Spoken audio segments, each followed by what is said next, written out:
Bom dia a todos, eu sou o professor Alex Nina e hoje nós vamos falar de logística reversa. Primeiramente, um sumário.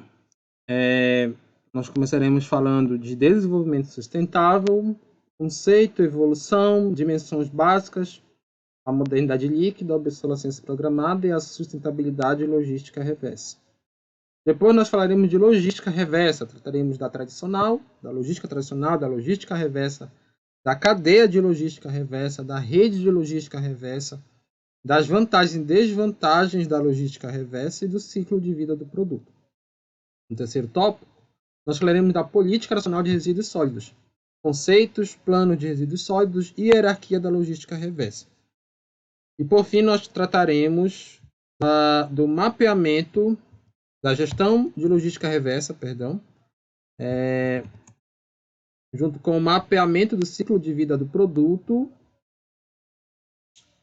o estabelecimento da política de logística reversa e as definições de estratégias.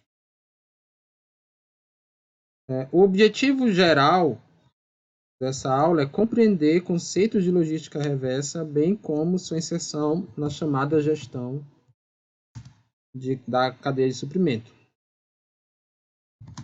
Já os objetivos específicos é contextualizar a logística reversa nas discussões sobre desenvolvimento sustentável, abordar a Política Nacional de Resíduos Sólidos como principal instrumento jurídico de logística reversa no Brasil e conhecer os conteúdos básicos de um plano de gerenciamento de resíduos sólidos, conforme a Lei 2305. Desenvolvimento sustentável. O conceito é aquele que satisfaz as necessidades presentes, necessidades das gerações presentes, sem comprometer a capacidade das gerações futuras de suprir suas próprias necessidades. Esse é o conceito mais difundido de desenvolvimento sustentável, dado em 1987 pelo relatório de Brundtland, depois de extensas discussões globais. Ele traz um conflito aqui implícito nele, gerações atuais como gerações futuras, porque hoje virou um paradigma, mas se a gente parar para pensar na nossa comodidade que nós temos, será que as pessoas também com a questão dos problemas que elas têm diariamente, ali, com pagamento de boleto, com filho, cuidando de idoso, enfim, do seu próprio trabalho, elas vão querer incluir mais um problema na sua vida, que são as gerações futuras. Esse é um grande paradigma, porque o conceito é muito bonito, mas a prática tem algum problema. Se a gente pegar aqui a evolução desse conceito, primeiro surge o termo desenvolvimento, tá? Com a ideia ainda de progresso iluminista, vai dar origem à escola neoclássica, que considerava o PIB como sinônimo de desenvolvimento. E depois dessa escola vai sofrer críticas, porque vai surgir uma outra escola chamada pós-desenvolvimentista, que vai criticar esse PIB e a própria ideia de desenvolvimento como algo linear. Tá? Segundo essa escola pós-desenvolvimentista, o desenvolvimento, se é que ele existe, não deveria ser medido somente por uma variável econômica. Mas, na verdade, a variável econômica ela atrapalharia o verdadeiro desenvolvimento, à medida que o crescimento econômico vem com o aumento da desigualdade social, da própria degradação ambiental. Então, essa escola aqui surgiu na década de 60 como crítica à escola neoclássica, e depois você teve meio que uma resposta da escola neoclássica a essas críticas. Essa resposta ela veio em dois vieses. Um, que foi mais para o lado da escola neoclássica, que é a chamada sustentabilidade fraca, e outra que foi mais para o lado da escola pós-desenvolvimentista, que é a chamada sustentabilidade forte. E aí surgiu a escola sustentável, que ela considera o PIB não como o sinônimo de desenvolvimento, mas sim como uma condição para o desenvolvimento. Do ponto de vista operacional, o desenvolvimento sustentável ele é visto como a conciliação de dimensões básicas, cujas três principais são econômico, social e ecológico. Alguns autores colocam mais do que esses, tá? Colocam aí, por exemplo, o antropológico, o político, o ético, mas essas são as três básicas que todos os autores concordam que existem. E é baseado aqui num livro chamado Canibais com Garfo e Faca, escrito por John Kington, em 1994. Nesse contexto de desenvolvimento sustentável, uma importante reflexão foi feita por Zygmunt Bauman a respeito da chamada modernidade líquida. É que ele diz que nossas relações, sejam com os produtos, sejam com as pessoas, são cada vez mais superficiais e menos duradouras. Por quê? Pega a evolução do celular, que desde a década de 90. Você vê os produtos mudando toda hora. As pessoas já não se contentam mais com aquele produto. O rápido ele fica obsoleto. Antigamente as pessoas compravam ali uma geladeira e durava anos. Hoje as pessoas já querem mudar. Carro, a mesma coisa. E essa questão das pessoas quererem mudar toda hora de objetos também vale para as relações. Em praticamente todos os países o número de divórcios, por exemplo, tem aumentado. Então, essa é a chamada modernidade líquida, do Bauman. E o que é que isso traz para os produtos? Uma diminuição do chamado ciclo de vida. Tá? Porque os produtos eles têm um tempo, um celular, por exemplo, desde a sua produção até seu consumo, seu descarte final. E aí, aqui esse ciclo aí também é usado para negócios, mas um produto ele tem uma introdução, tem um crescimento, as pessoas começam a consumir mais, ele conta uma maturidade e depois um declínio. Tá? Aconteceu com vários produtos, como disquete, por exemplo. E aí você aumenta a quantidade de lixo. E a capacidade do sistema ecológico absorver os rejeitos também fica comprometida. Tá? É importante a gente entender que esse ciclo de vida ele é mais aplicado ao marketing. O ciclo de vida aqui da chamada logística reversa começa com o desenvolvimento do produto, depois a obtenção de matéria-prima, o processo produtivo, o consumo e a disposição final. Tá? A questão é, essa obsolescência, será que ela é programada? Tem um grande debate na literatura a respeito disso. Porque essa rápida desatualização é chamada de obsolescência. Alguns teóricos argumentam que ela é programada. Por exemplo, em 2016, teve essa notícia. Um espanhol inventou uma lâmpada que ia durar 100 anos. E ele estava sendo ameaçado de morte por isso. Porque se você compra uma lâmpada que vai durar 100 anos, você nunca mais vai comprar outra lâmpada. E aí a indústria que produz lâmpada vai falir praticamente porque ela não vai ter aquela recorrência de vendas. Então hoje assim, se fala muito que, por exemplo, próprios celulares que as empresas fazem cada vez com menos qualidade é para durar ali só um ano mesmo e depois você comprar um outro para você estar recorrentemente comprando produtos da empresa. Quais são as consequências da obsolescência? O aumento da quantidade de itens a ser manipulada nos canais de distribuição diretos, já que frequentemente são lançados novos produtos. O aumento da quantidade de resíduos e lixos gerando problemas ambientais. Mas também tem oportunidade de negócios. Afinal, existem problemas para resolver. Toda vez que você tem problema na sociedade, você tem oportunidade de negócios. Né? Basta transformar essa solução desses problemas em algo viável economicamente. Qual será o link então da sustentabilidade com a logística reversa? Você tem um desenvolvimento sustentável, tá? Que é uma concepção para a sociedade como um todo. As empresas elas vão abarcar esse desenvolvimento sustentável, seja por N estratégias aí, seja para se adequar à legislação ou mesmo por uma questão de posicionamento de mercado, dando origem à chamada gestão ambiental empresarial. E você tem, por outro lado, a gestão da cadeia de suprimento, que é uma área ali da gestão de empresas. Dentro dela, a logística, tá? Hoje a gestão de cadeia de suprimento é vista como maior. Mas aqui são as tradicionais, porque dentro dessas duas vai ter um conjunto que vai ser da logística reversa. E vai existir uma interseção entre a gestão ambiental empresarial.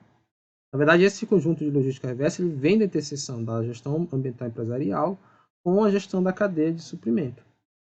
A gestão da cadeia de suprimento, ela faz o planejamento de demanda de suprimento, as compras, manufatura, a logística, incluindo a logística reversa e o atendimento ao cliente.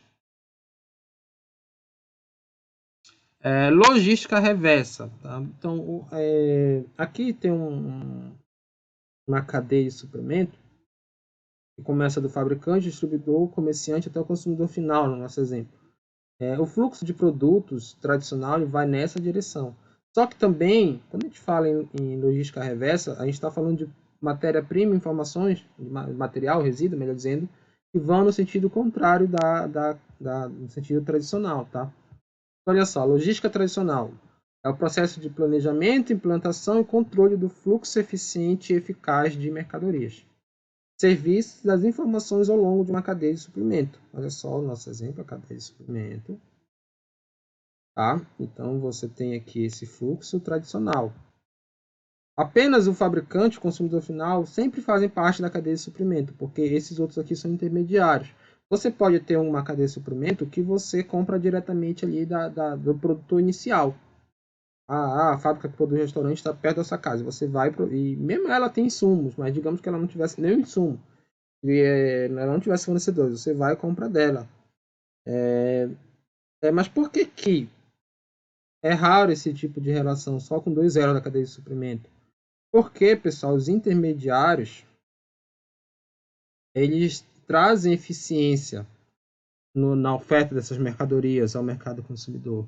Exemplo, o próprio iFood. Ao invés de você ir no restaurante comprar comida, você pede para sua casa e você economiza seu tempo. Ali você não está cozinhando, enfim. Então, time is money, tá? Logística reversa. A logística reversa ela ocorre quando o produto retorna ao consumidor por outros elos da cadeia de demanda, ou mesmo por outras cadeias, tá? Da cadeia de suprimento. Então aqui nós temos a logística tradicional aqui, perdão, do fabricante ao consumidor, e depois uma volta o fabricante. Só que ele pode quase que pegar um atalho aqui, ou pegar uma outra cadeia, mas desde que esse produto ele não seja jogado no chão, né? Ele seja ali aproveitado por alguma outra finalidade. Essa é a logística reversa. A cadeia de logística reversa pode ser algo linear, assim, do consumidor até o fabricante, ou pode ser uma rede, tá? Porque aí você vai ter o consumidor final e vários aqui lojistas, né, transportadores, fabricantes, mais de um também, pode ter mais de um transportador pode passar por outro, então começa você ter uma rede com um certo número de complexidade. Quais são as vantagens da logística reversa? Primeiro, ela traz uma redução de custo. Exemplo, reaproveitamento de materiais e economia de embalagem. Tá? Diferenciação. Exemplo, grande parte dos clientes valoriza empresas que possuem políticas de retorno de produtos. Você começa a ter um nicho de mercado. As empresas, em sua estratégia de negócio, competem ou por custo, de fato, aqui, e a logística reversa contribui para isso, ou por diferenciação. E a logística reversa ela pode pode ali aprimorar qualquer estratégia de negócio. A contribuição social também é uma vantagem, porque você tem a questão da preservação ambiental sendo importante para as futuras gerações. Quais são então as desvantagens da logística reversa? Começa com o aumento dos custos. Exemplo, novos processos de armazenagem, separação, conferência, distribuição. Então você de fato tem, assim como você pode ter uma redução por um lado, também você pode ter aumento. Embora tenha um aspecto ambiental, a logística reversa precisa cumprir o requisito básico para ser adotado por uma empresa, ser viável economicamente. Tá? Então, não basta ela contribuir para a questão ambiental, porque ela também precisa ter esse lado econômico. Lembra que o desenvolvimento sustentável ele linka, né, o ambiental, o econômico e o social. Não se deve esquecer que a implementação da logística reversa possui custos econômicos, inclusive ambientais. Tá? Isso aqui também muitas vezes não é falado. Exemplo, fazer a separação de lixo em casa e levar de carro para uma empresa de reciclagem. Você tem custos ambientais e econômicos para o uso da gasolina. Talvez o que você vai emitir ali de CO2 não compense a quantidade de lixo que você vai levar. Fora que também esse lixo você deixa no local e depois você é transportado para outro para fazer ali o processo adequado. Se o transporte é feito pela empresa, seus custos podem não compensar o benefício. se somem a outros, como manter o pessoal, estoque. O ciclo de vida dos produtos. Isso aqui é relevante quando a gente fala de logística reversa, por quê? Você tem um fluxo tradicional, desde o produtor inicial, o primeiro insumo até ali a chegada do cliente, e você tem a vida útil do produto, que é o tempo que a pessoa vai consumir aquele produto, e depois que ela não serve, você tem um fluxo reverso, uma situação ideal de ciclo de vida. Quanto à vida útil, então, falou, os bens eles são classificados em descartáveis, usados por algumas semanas. Exemplo, materiais para escritórios, suprimento para computadores, artigos cirúrgicos. Você tem os bens secundários, usados por alguns meses, bateria de veículo, óleo lubrificante, bateria de celular. E os bens duráveis, são usados por ano ou décadas. Exemplo, automóveis, eletrodomésticos, aviões. Então, tudo isso, a vida útil de um bem, ela pode variar bastante, dependendo do bem. Existem também os bens que são pós-consumo e pós-venda. Pós-consumo são aqueles produtos que retomam o ciclo reverso e já foram consumidos na sua forma original. Tá? Tem uma função mais ambiental. Já o produto pós-venda, ele já toma o ciclo reverso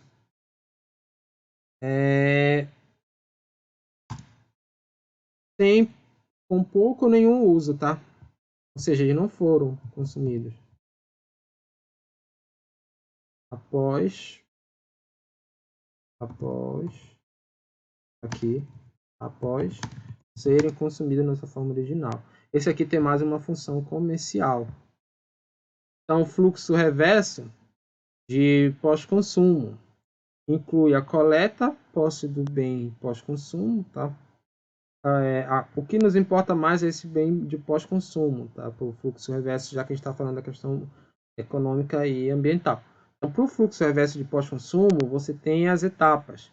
São a coleta, que é a posse desse bem pós-consumo, a consolidação, a organização dos bens pós-consumo, normalmente feito por empresas pequenas, o processamento, que é a transformação de bem pós-consumo em novo produto, e a revenda, que é a reinserção na cadeia produtiva tradicional. Tá? O sucesso da implantação da logística reversa de pós-consumo depende de algumas condições. Viabilidade em todas as etapas, tanto ambiental como econômica para os diversos atores. Por quê? Se não for viável ambientalmente, qualquer uma dessas etapas, não faz muito sentido. Da mesma forma, economicamente também. A qualidade dos produtos derivados da logística reversa suficiente para competir com os produtos adicionais. Porque não adianta você chegar aqui, fazer todo o processamento e depois tentar revender se o produto não for de boa qualidade. O produto ambiental ele tem que cumprir a necessidade básica, seguindo até a hierarquia de um autor famoso que é o Klotter. Não adianta, por exemplo, você ter uma comida vegana, um público que pensa mais na questão ambiental, se o gosto da comida não for boa. A necessidade central da comida é satisfazer a fome. A mesma coisa um produto ecologicamente correto vindo de uma logística reversa. Tem que ter aqui a quantidade suficiente e constante para permitir o ganho de escala. Se você produzir em pouca escala, o seu custo fixo proporcionalmente é muito alto para deixar o negócio viável. Quando você produz em grande escala, você dilui o custo fixo e o negócio começa a ser viável, mas tem que ter uma quantidade mínima. O mercado consumidor, logicamente, também tem que ter um tamanho adequado, relacionado a essa própria escala. Você só vai produzir muito se tiver também muito mercado. Já a logística pós-venda tem como objetivo a manutenção da imagem da marca da empresa, atender ao Código de Defesa do Consumidor, minimizar os prejuízos pela venda de produtos com pequenas avarias, o outlet. Então, você compra um produto, e você devolve, mas a loja avaria muito pouco, a loja ela pode querer vender esse produto a um preço mais em conta para talvez um cliente que não tenha condições de pagar um produto sem avaria. E essas lojas sempre oferecem aqui os outlets, tá? As principais ocorrências são erros de pedido, defeitos de fabricação, excesso de estoque, reparo, revisão, falha de embalagem, sazonalidade, enfim. Tudo isso entra na lógica da logística reversa. 3. A Política Nacional de Resíduos Sólidos. A questão da logística reversa no Brasil, ela vai ser ditada por essa lei, a 12.305, que é essa Política Nacional de Resíduos Sólidos. Então, ela começa conceituando, lá no seu artigo 3º, é uma lei extensa, tá? Mas eu vou pegar os principais pontos, que é esse conceito de logística reversa. Então, logística reversa é o instrumento de desenvolvimento econômico e social. Eu vou destacar aqui os pontos mais importantes, econômico e social, caracterizado por um conjunto de ações, procedimentos e meios destinados a viabilizar a coleta e a restituição dos resíduos sólidos ao setor empresarial para reaproveitamento em seu ciclo ou em outros ciclos produtivos, ou outra destinação final ambientalmente adequada. Aqui, olha, vocês percebem os conceitos que a gente acabou de ver. Econômico, social e ambiental, a tríade do desenvolvimento sustentável. E aqui o ciclo de vida dos produtos, olha. Beleza? A logística reversa é totalmente relacionada com os resíduos sólidos. Então, o que vem a ser resíduos sólidos? É o material, substância, objeto ou bem descartado resultante de atividades humanas em sociedade, cuja destinação final se procede nos estados sólido ou semissólido, bem como gases contidos em recipientes e líquidos cujas particularidades tornem inviável o seu lançamento na rede pública de esgoto, em corpos d'água, ou exijam, para esse lançamento, soluções técnicas ou economicamente inviáveis em face da melhor tecnologia disponível. Ou seja, é inviável você tratar desse resíduo, né, economicamente. Rejeito. É um resíduo sólido que, depois de esgotar todas as possibilidades de tratamento e recuperação por processamento tecnológico disponíveis e economicamente viáveis, não apresenta outra possibilidade que não a disposição final ambientalmente adequada. Então, tem essa diferença de destinação. Quando você destina um resíduo sólido, ele ainda consegue ser usado por alguma outra finalidade, você consegue processar ele. Já o rejeito é aquele resíduo sólido que você já não consegue fazer nada com ele, a não ser dispor, fazer a disposição, que é a questão de você colocar ele no meio ambiente de forma adequada, tá? Ele é resíduo quando é mais viável o reprocessamento do que a disposição final. Do contrário, ele é considerado rejeito. A lei também traz para a gente uma hierarquia da logística reversa, lá no seu artigo 7º. Então, você tem, se você tem ali um resíduo, você tem uma prioridade do que fazer com ele. Tá? Muitas vezes é chamado de 3 R's aqui. Né? Não, a gente começa primeiro com o não uso. Então, a primeira coisa que você tem que pensar com essa questão de consumismo dos recursos naturais é não usar o produto. Por exemplo, bebida alcoólica. Você não tem nenhum benefício da bebida alcoólica, comprovado cientificamente.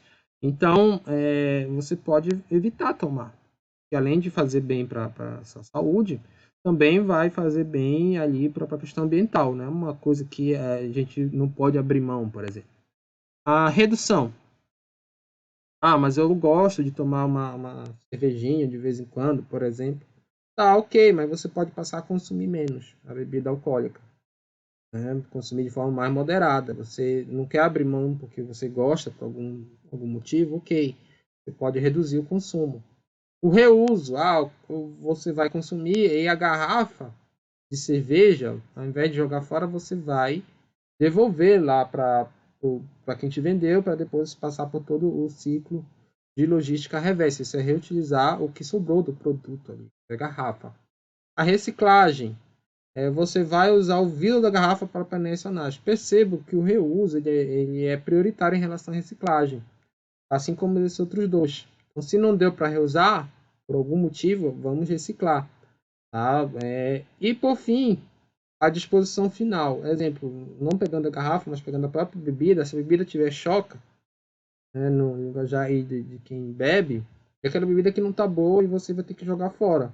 Só que você tem várias opções. Jogar fora ali de qualquer jeito, no meio ambiente, ou jogar da forma adequada, que seria a disposição final adequada. A política traz para a gente os planos de resíduos sólidos. São 4 planos. O Plano Nacional de Resíduos Sólidos, os planos estaduais de resíduos sólidos, os planos municipais de gestão integrada de resíduos sólidos, que é válido aqui, esse DF, significa que ele também é válido para o Distrito Federal, tá? Apesar de ser municipal. O Distrito Federal, ora ele funciona como estado, ora como município. Nesse caso, ele tem que fazer um plano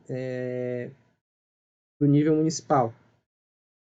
E aqui, o plano de gerenciamento de resíduos sólidos, que é aplicado a empresas e ONGs. Para cada um dos entes federativos você aplica. Então, olha só. Esses planos todos, eles têm a supervisão do Sistema Nacional de Meio Ambiente, Sistema Nacional de Vigilância Sanitária e outros. E eles possuem um conteúdo mínimo, que é o... São aqui, deixa eu colocar o DF. Que são aqui o diagnóstico, indicadores, metas e ações. Todos eles precisam ter. Todos eles também vão precisar ter diretriz. Aliás, o Plano Nacional de Resíduos Sólidos ele vai conter diretrizes e normas. O Plano Estadual vai ter diretrizes, normas e também precisa estar em conformidade com o zoneamento ecológico econômico, que é feito no âmbito estadual, principalmente. Os planos municipais eles precisam estar em conformidade com o plano de desenvolvimento de diretor municipal, tá? E a integração das áreas para a disposição final também, isso precisa ser previsto aí em ambos os planos.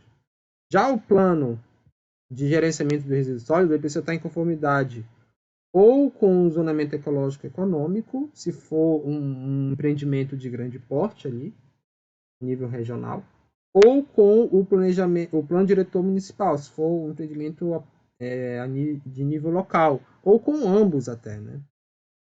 Na verdade, assim, sempre vai ter que estar com o plano diretor municipal, né? Se for de grande porte também vai ter que estar junto com o plano diretor municipal. Esses planos aqui, o nacional e o estadual, ele possui vigência indeterminada, com um horizonte de planejamento de 20 anos, e são atualizados a cada 4 anos, né, pelos governos federal e estadual. Já o plano municipal, ele tem uma vigência do plano plurianual do município, que também é de 4 anos, tá? Nesse caso. Mas ele sempre tem que coincidir com esse plano plurianual, que é um plano orçamentário. É importante dizer que esses planos estaduais e municipais, eles são condições para acesso aos recursos da União, porque a União ela tem a maior parte dos recursos na nossa divisão política, e ela só vai passar o recurso para o Estado no âmbito da logística reversa, tá, da gestão de resíduos, se o Estado conter ali um plano estadual de resíduos sólidos. Se ele não tem, não vai ter acesso a esse recurso. Isso é um estímulo para que os estados façam esse plano de resíduos sólidos. A mesma coisa o município. A União também faz o repasse de verba para o município somente se ele tiver o Plano Municipal de Gestão Integrada de Resíduos Sólidos. Já o plano de gerenciamento de resíduos sólidos, ele é importante porque ele constitui parte do licenciamento ambiental. Mas detalhe, a empresa que tem a sua licença ambiental, ela não está imune de ter também um plano de resíduos sólidos, tá? Mas você precisa ter esse plano para ter licenciamento ambiental. Porque, na verdade, pode até conseguir o licenciamento ambiental sem esse plano, mas vai estar errado. Ela precisa. Vamos lá. Agora a gente vai focar no plano de gerenciamento de resíduos sólidos, que se aplica muito mais à questão das empresas. A gente vai focar no setor mais empresarial, tendo que o setor ali público, os planos municipal, estadual e federal são importantes, mas vamos focar aqui na logística reversa das empresas. E a gente vai pensar aqui no conteúdo mínimo que precisa ter num plano de gerenciamento de resíduos sólidos de acordo com a Política Nacional de Resíduos Sólidos. Tá? Primeira coisa que precisa ter é a descrição do empreendimento. Então você vai colocar a razão social, o CNPJ, o nome e fantasia, o endereço do município que atua, o telefone, e-mail, a área total do empreendimento, o número total de funcionários próprios ou terceirizados e o tipo de atividade. Depois, pessoal, vocês vão ter que fazer um diagnóstico. O que é isso? É um detalhamento dos resíduos gerados pela organização, no que tange a origem desses resíduos, o ciclo de vida do produto, o volume de resíduos e a classificação conforme as leis a própria Política Nacional de Resíduos Sólidos, ela coloca uma classificação ali dos resíduos para a gente. Depois você precisa explicitar os responsáveis. Então você vai ter um responsável geral e um responsável por cada etapa. E todos têm que ser devidamente registrados. Podem ser da própria empresa, tal, ou terceiros, com terceirização integral parcial. É interessante porque no mercado e na literatura tem a chamada política de retorno zero, que é usada pela empresa que terceirizam todos os seus canais reversos. Isso não significa que não tem retorno, tá? Esse nome ele pode confundir. Não significa que a empresa não faz a logística reversa. Ela faz o retorno, mas não é ela mesmo que faz, ela terceiriza tudo. 4.3b é a definição dos procedimentos operacionais. Então, a empresa precisa mapear e padronizar os processos, um desenho de todos os fluxos, definindo itens de controle, ciclos e tempos de execução e treinamento de todos os envolvidos. Precisa também planejar a malha de logística e transporte, ganhos com consolidação de fretes e maior aproveitamento do veículo, da frota de transporte. Isso aqui é muito semelhante à gestão de cadeia de suprimento. E a questão também de ter espaço suficiente para o descarte de materiais ou processamento desses materiais. Tá? Além disso, precisa determinar o nível de centralização, porque a logística reversa pode ser descentralizada quando os diversos retornos das filiais, agências e lógicas são direcionados ao centro de coletas, o CDs reverso só tem um único centro, ou descentralizado, quando cada loja ou filial retorna seus produtos diretamente aos fabricantes. A empresa tem que ver qual a estratégia mais viável para ela. E também tem que ter um sistema de informação integradas, porque você pode ter uma rede de logística reversa, é importante que você tenha um sistema integrado para você gerir essa rede, inclusive com outras empresas. Identificação de soluções consociadas ou compartilhadas com outros gestores. Isso é uma tecla que a Política Nacional de Resíduos Sólidos bate bastante, a questão de você buscar soluções compartilhadas, soluções conjuntas, essa questão da integração da cadeia de suprimentos, incluindo fornecedores, distribuidores e poder público. Não adianta, por exemplo, só uma empresa ser ambientalmente correta se a sua cadeia de suprimento não for. E a mesma coisa vale para o município. O município está fazendo tudo certinho, mas o município do lado não estão. E aí a questão ambiental ela não vai ser melhorada se só for feito de forma separada. Tem que ser de forma integrada. Ações preventivas e corretivas para acidentes. Então, tem que conter nesse plano de gerenciamento chamado plano de contingências. E ele vai estabelecer as atividades que devem ser executadas em caso de situações atípicas, para prevenir os desastres. Depois, metas e procedimentos relacionados à minimização de geração de resíduos. O que são metas? São resultados almejados. O controle pode ser feito através de medições de indicadores quantitativos. Quando a gente fala de gestão, muitas vezes o termo meta é usado como sinônimo de objetivo, mas são diferentes. Tá? Metas são diferentes de objetivos. Metas são quantitativas, objetivos são quali. Por exemplo, meta, fazer gol um time de futebol. Objetivo, ganhar o jogo. Você pode fazer gol e perder o jogo de 2-1, por exemplo. Mas a meta é um passo para o alcance do objetivo. Tá? Então, e a meta ela pode ser quantificada. Eu posso fazer 1, 2, 3 gols. A mesma coisa quando a gente fala de metas para a gestão de resíduos sólidos. A mineração dos recursos é feita aplicando a hierarquia da logística reversa. Nós já falamos das 5 principais etapas anteriormente. As ações relativas à responsabilidade compartilhada pelo ciclo de vida dos produtos. Novamente, o termo responsabilidade compartilhada. Você tem que incluir os clientes. Não basta você pensar que tudo é responsabilidade da empresa. Muitas vezes, a empresa precisa educar seu cliente. Isso é usado muito no marketing, em diversos contextos. E no caso ambiental, você tem educação ambiental, no intuito de ensinar o cliente a prolongar a vida útil do produto. Tá? Isso você é uma entrega de valor para o cliente. E usar os canais de distribuição reversa do pós-consumo também.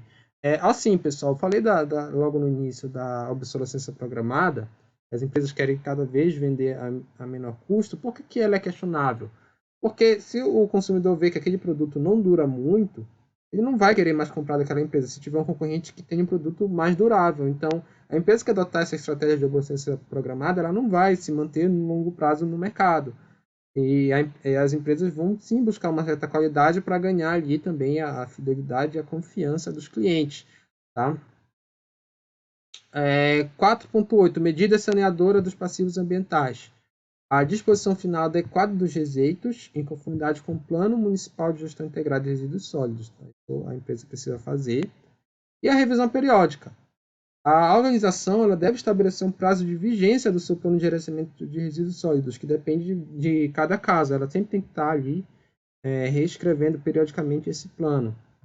Também deve ser feito um monitoramento constante do mercado, no que tange a necessidade de rede de logística reversa, possibilidade de recuperação de produtos, novas técnicas aí que podem estar aparecendo, viabilidade de fechar ou abrir um canal reverso com uma nova rede aí de fornecedores, distribuidores, competitividade dos preços das matérias-primas secundárias em relação às virgens. Secundárias são as vindas da logística reversa, as virgens são a matéria-prima dita original. O grau de desenvolvimento da estrutura de intermediário, rede logística, também se há um certo monopólio ou monopisônia, ou seja, um ente com uma grande barganha, sendo um grande fornecedor, um grande consumidor, isso tudo entra para análise. Viabilidade em todos os elos da cadeia de logística reversa, isso aqui eu já falei, precisa ser economicamente e ambientalmente viável sempre em todos os elos.